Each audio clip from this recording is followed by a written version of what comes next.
Going? Okay. Well, today is October the 1st, 2008, and today I will begin a new life. Over the next 31 days, I will be going into uncharted territory, against the social norms, against the will of my wife, against what is popular or acceptable amongst my friends, even against my own common sense and better judgment. People won't understand. I probably couldn't make them understand if I tried, but I can't. I'm sworn to secrecy, along with my two fellow conspirators.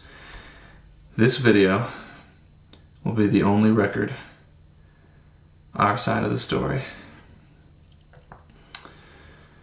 Over the next 31 days, we will be mocked, impugned, scorned, shunned, laughed at, possibly feared. I can't say for sure. What will happen after this? I don't know. I don't know if anyone could know. But I've made my choice, and now I have to go through with it, no matter what. If modern men are too cowardly or too impotent to do what they should, my comrades and I must take drastic measures to awake them from their apathy.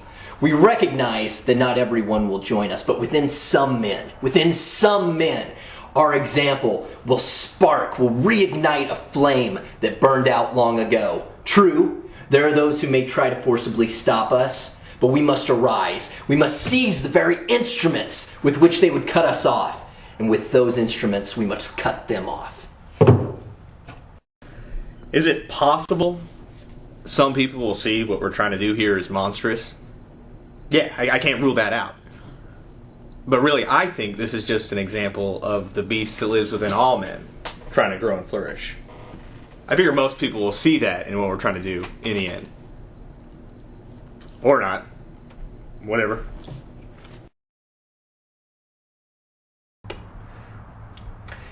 Mankind's progression can only be checked, though I argue not completely stopped, by aggressive, even violent action. Today's world is the result of that. Our continual fighting, our bloodshed, is the result of our rebellion against what's natural. True that in setting the world right, in establishing our order, there will be losses, but those are acceptable losses.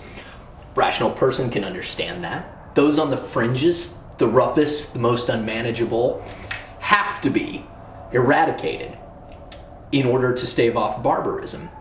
And of course, this cleansing must be done steadily, continuously, systematically, to avoid unnecessary bloodshed.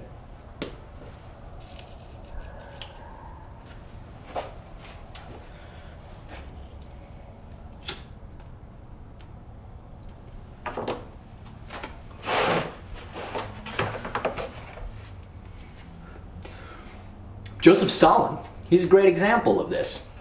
He understood that the removal of some is necessary to preserve order and to devote greater resources to those that remained.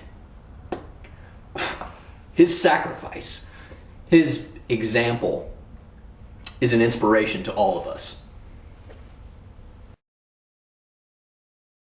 Yeah, so far so good, I guess. It really isn't as big a deal as I thought it was going to be. Now, maybe that's just because we're a couple days into this and everything still looks pretty good. Admittedly, I am still a little bit nervous. I can't imagine that no one's going to notice. So then when somebody does find out, what are we supposed to say? I don't think it's safe to bring anyone else in at this point. So do we try to convince them that nothing's really happening, nothing going on, or that it's just some sort of odd coincidence? I don't know. We'll see. Can I take credit for this brilliant idea? Nah. Am I even the best at what we're trying to accomplish? Probably not. Those other two guys need me. Why? relax. I'm the guy who's got nothing to lose.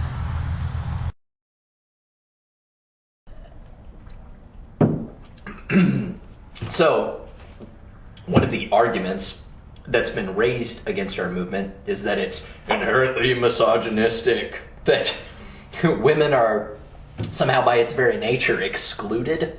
And to that, I respond, you underestimate women's potential for growth. And, honestly, I believe women are far more oppressed under today's values in today's society than they will be in ours. I believe our movement will liberate women. And as a result, I think women will rise to the challenge. I think many of them will rival even the most vigorous men.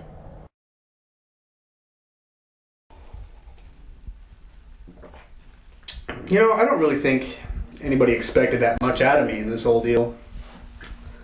That could be what makes this such a good opportunity for me to show everybody just how much I've matured.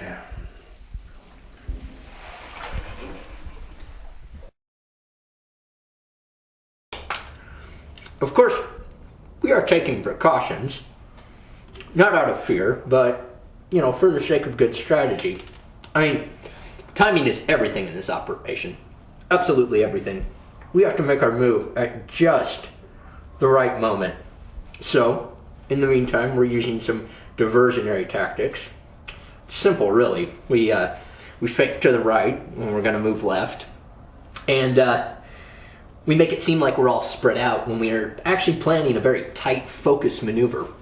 Sort of blitzkrieg, really. Listen, what you gotta realize is all men are looking for something to live for. I mean, I've been spinning my wheels through life, and I haven't really found a purpose yet. Is what we're doing here risky? I mean, I can't say it's not. I mean, is it gonna add meaning and value to my life? Let's just say the only way to find out for sure is to try. Okay, so I'm not happy about this.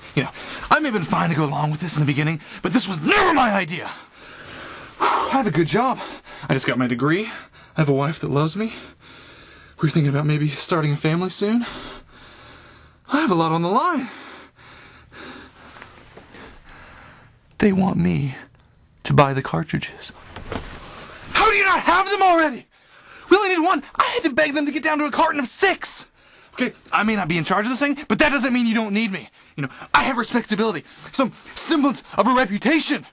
But they seem to think they can go and do this all without me. Toss me aside like some sort of disposable tool.